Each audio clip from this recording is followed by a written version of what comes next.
Ang kwentong ito ay hango sa totoong buhay. Karanasan ito ng pamangkin ng kaibigan ni Ate Rose. Naitago na lang natin sa pangalang Utoy. Taong 1992, Banate, Iloilo.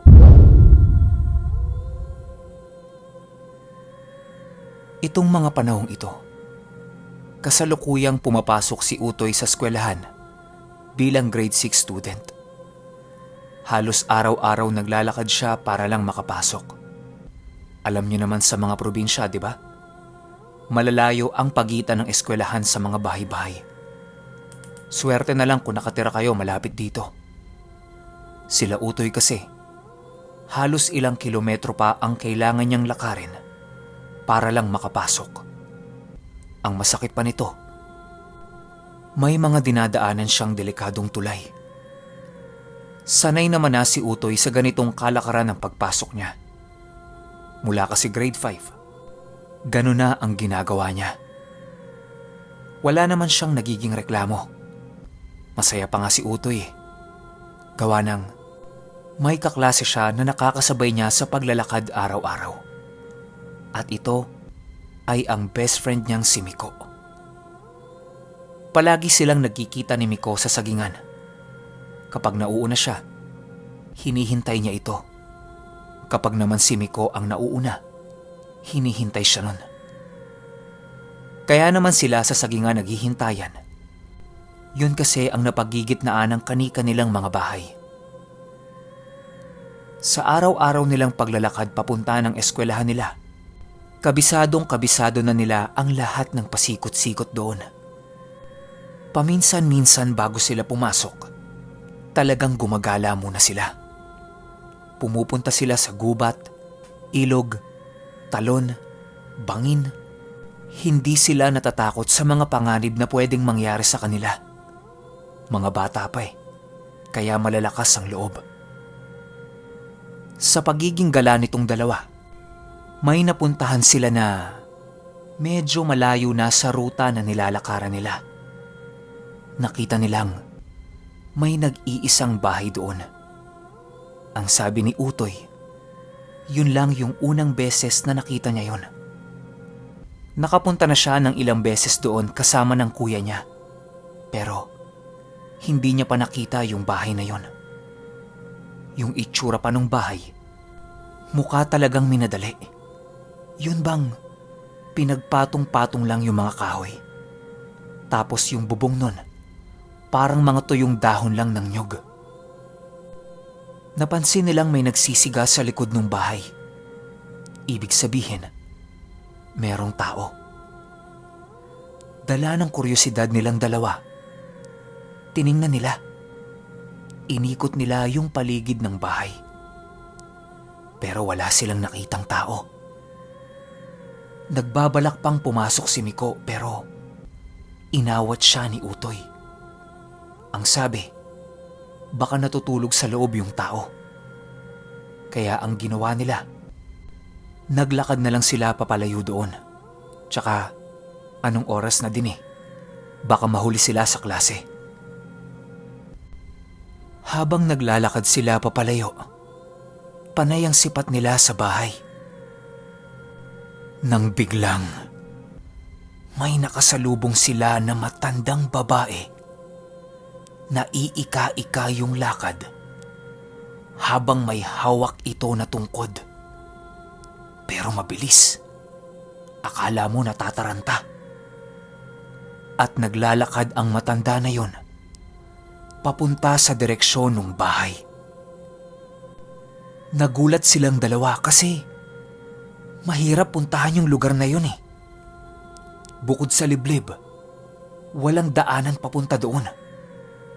Kung hindi ka magpapadulas sa mga lupa, mano-manong pagbaba ang gagawin mo dito. Gawa ng nasa baba ito ng bangin. Masyadong delikadong puntahan yon, lalo pa ng matatanda. Kaya nagtataka sila kung paano nakapunta yung matanda na yun doon. Nung lumampas na yun sa kanila, binati nila. Ang sabi nila Nay, magandang umaga ho. Tumigil sa paglalakad yung matanda. Tapos dahan-dahan itong humarap sa kanila. Hindi gaanong makita ni Utoy yung muka. Gawa ng nakaharang kasi yung mahabang buhok nito.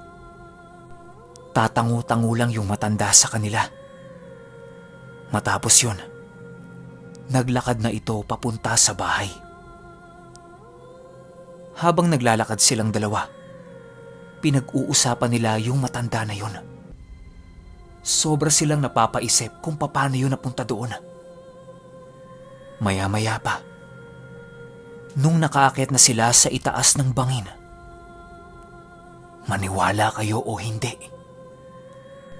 yung matandang nakita nila sa ibaba, nakatayo na doon at nakatitig na sa kanila. Nakahawi na din ang buhok nito, kaya nakita na ni Utoy yung muka. Paglalarawan niya, magang-maga ang mukha nun. Sobrang itim ng mga labi. Nangangalumata. Tapos tumutulo ang laway nito. Habang gigil na gigil silang tinitingnan mula ulo hanggang paa. Nakipagtitigan pa sila dito ng ilang segundo nang biglang hinatak ni Miko si Utoy. Sigaw ng sigaw si Miko ng, "Aswang! Aswang!" Habang tumatakbo silang dalawa, panay ang tingin ni Utoy sa likod nila. Baka kasi sinusundan sila. Pero hindi. Nanatiling nakatayo doon yung matanda, habang nakatitig pa rin sa kanila. Hindi naman sila sinundan. Nung nakarating sila sa eskwelahan nila, tawa sila ng tawa sa naging karanasan nila. Ang sabi pa ni Miko kay Utoy, balikan nila yung matanda. Magdadala siya ng tirador niya. Pero ayaw na ni Utoy. Grabe kasi yung takot na dinulot sa kanya nung itsura ng matanda. Unang beses niya kasing makakita ng ganon. Kinuwento nila sa mga kaklase nila yung nasaksihan nila. Ayon sa mga ito, may nababalita ngang aswang sa lugar nila. Pero hindi mismo sa lugar kung saan sila nakatira. Ang balita nila, nakatira ngayon sa isang liblib na lugar. Agad namang sinabi ni Miko na nakita nila yung bahay ng aswang. Kaya nung uwian nila nung araw na yon, silang magkakaklase, pinuntahan yung sinasabi ni Miko. Pagdating nila doon sa lugar, nakita nga nilang merong bahay. Pero sa pagkakataong ito, napakarami ng mga aso. Malayo pa lang sila, kinakahulan na sila nung mga yon. Tapos kitang-kita nilang mga agresibo yon. Gawa ng kahit nasa taas pa sila ng bangin, pilit na nagtatatalon yung mga asong yon para abutin sila. Yun bang gustong-gustong lumusob sa kanila para lapain sila? Kaya ang nangyari, hindi nila nalapitan yung bahay. Sinabi ni Miko at ni Utoy na nung dumaan sila doon, ni isang aso wala. Kaya nga nakaikot sila. Nakakapagtaka naman na biglang nagkaroon ng mga aso doon. Ang tanging magagawa na lang nila, ituro yung bahay. Hindi sila makalapit Hinihintay nila kung meron bang lalabas na nakatira doon. Pero wala. Ni anino wala silang nakita. Makalipas ang ilang oras, nagpasya silang magkakaklase na umalis na lang doon. Nagkanya-kanya na din sila ng lakad kasi magkakaiba yung direksyon ng bahay nila. Ang naiwan na lang nakasama ni Utoy, si Miko. Nagkukwentuhan silang dalawa tungkol doon sa matanda. Sumang-ayon na si Utoy sa plano ni Miko. Napuntahan nila palagi yung bahay ng matanda. Nung makauwi na sila sa kani-kanilang mga bahay, naikwento ni Utoy sa pamilya niya yung nakita nila ni Miko. Galit na galit yung tatay niya sa kanya. Ang sabi nito, napakadelikado nung pinupuntahan niyang lugar. Bukod sa pwede silang maaksidente doon, napapabalita din sa lugar nila na nagkalat ang mga ahas doon. Yung sinasabi niyang aswang-aswang na yan, hindi totoo yan. Walang aswang sa lugar nila. Ultimo yung kuya niya tsaka nanay niya, hindi naniniwala sa kwento niya.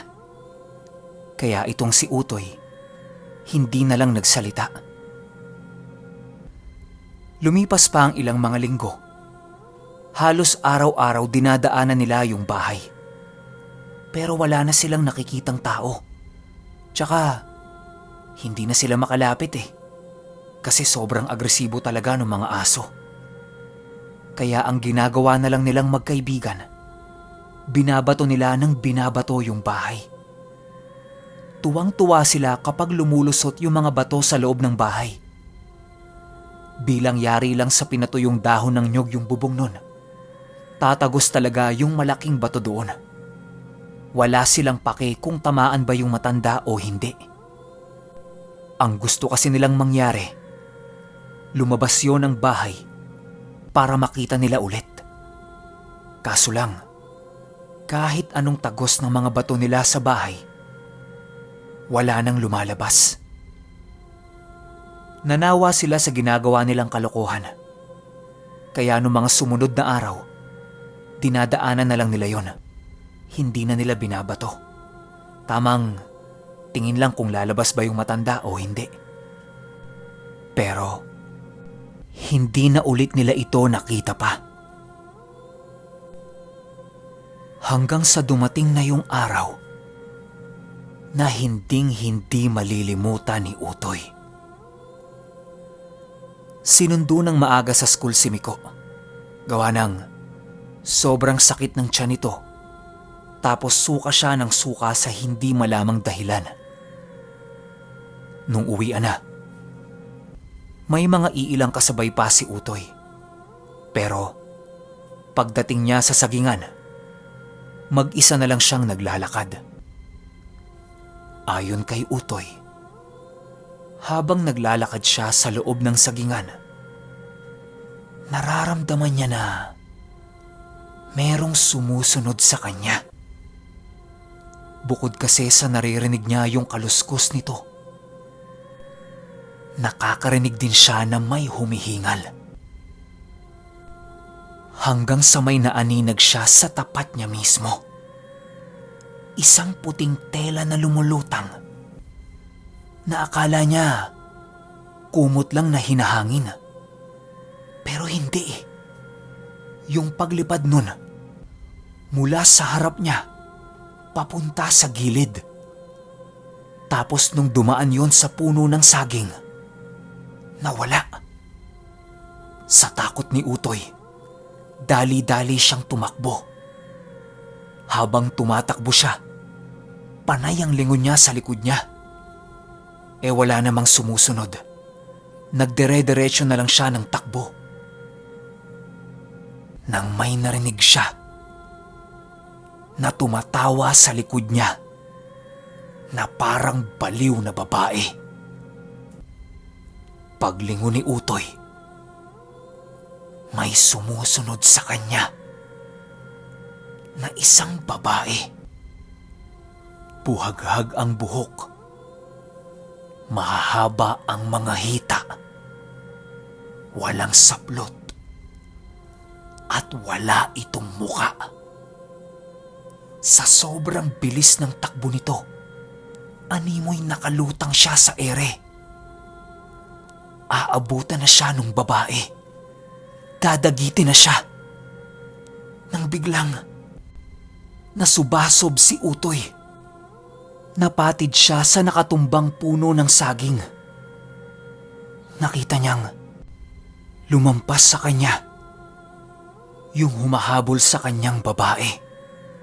Tapos, biglang nawala lahat ng ingay na naririnig niya. Hindi tumatayo si Utoy sa kinalalagyan niya. Alam niyang makikita siya nun kapag tumayo siya. May naglalakad pa ikot-ikot sa pwesto niya. Nanginginig na si Utoy. Naririnig niya ang bawat paghingal nito habang hinahanap siya. Maya-maya pa, nakarinig siya na may mga nag-uusap. Boses lalaki. Agad-agad tumayo si Utoy para tumakbo papunta sa kanila. Nagulat yung mga kalalakihan kasi yung uniforme ni Utoy, lasog-lasog na. Akala mo nasagasaan siya. Tinulungan kaagad siya ng mga ito.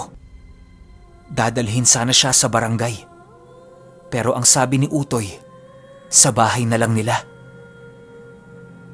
Nagkukwento si Utoy sa mga ito na kesyo hinabol siya ng aswang, nadapa siya kaya nakaligtas siya. Kaso lang, ramdam niyang hindi naniniwala sa kanya yung mga yon. Nung nasa bahay na siya, halos manigas ang katawan ni Utoy dahil sa tromang inabot niya. Kinuwento niya sa tatay niya yung nangyari.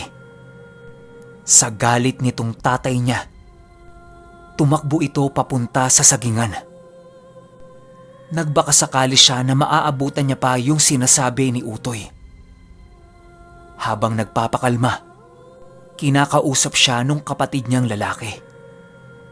Ano bang nakita niya? Bakit takot na takot yung mukha niya? Yung kwento ni Utoy talagang detalyado. Mahahalata mo sa bata na nagsasabi ito ng totoo. Maya-maya pa, bumalik na yung tatay niya. Ang sabi nito sa kanya, wala naman siyang nakitang babaeng nakaputi na walang muka. Ang nakita niya lang, matandang mahaba yung buhok, tapos may 2 aso. Nanlaki ang mga mata ni Utoy sa narinig niya.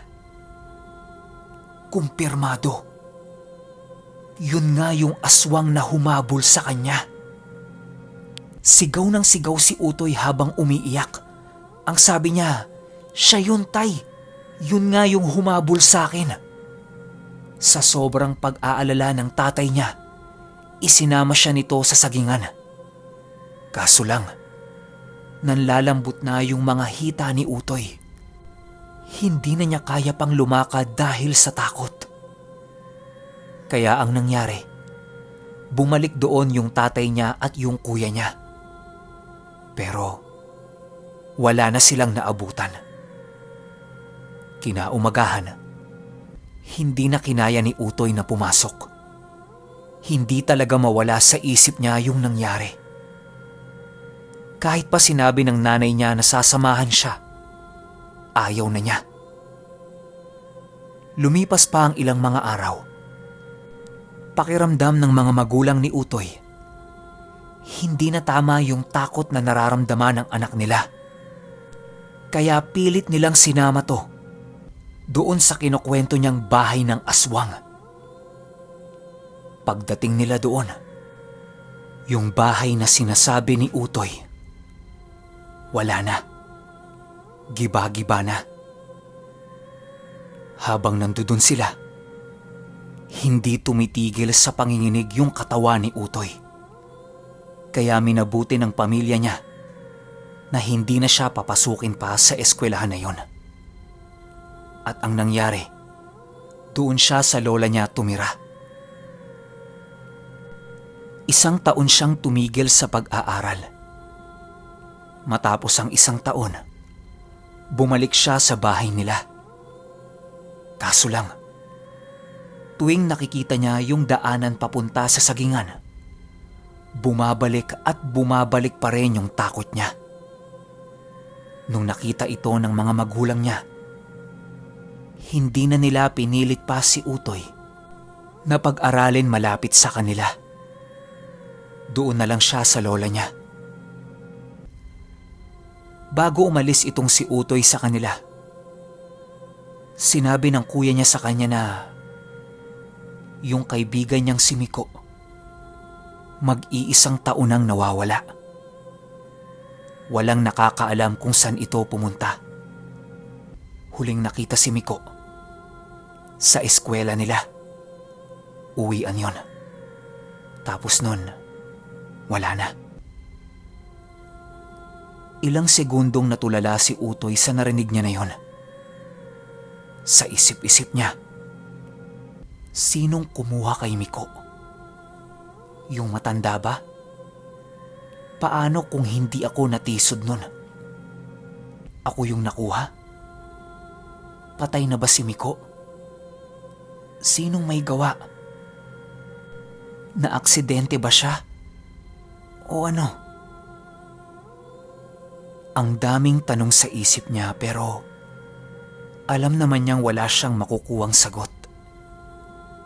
Sa takot din ng magulang niya, nagpasya sila na kahit kailan hindi na nila papupuntahin pa si Utoy sa kanila.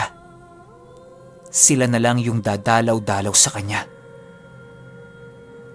Alam niyo ba na hanggang ngayong matanda na itong si Utoy, hindi mawala-wala yung takot niya sa tuwing mapag-uusapan yung naging karanasan niya noong siya ay isang ganap na mag-aaral.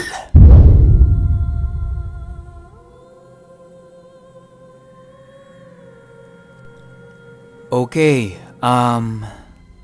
opinyon ko sa kwento. Hindi ko kasi masabi na yung matanda yung dahilan ng pagkawala ni Miko eh. Kasi kung pakikinggan nyo maigi yung kwento, yung nilalakaran nila papunta sa eskwelahan nila, masyadong delikado, di ba? Tapos may mga tulay pa na alanganin. Pwedeng nahulog doon si Miko o naaksidente kung saan. Pero ang tanong, nasaan yung bangkay? Kasi mag-iisang taon nang nawawala.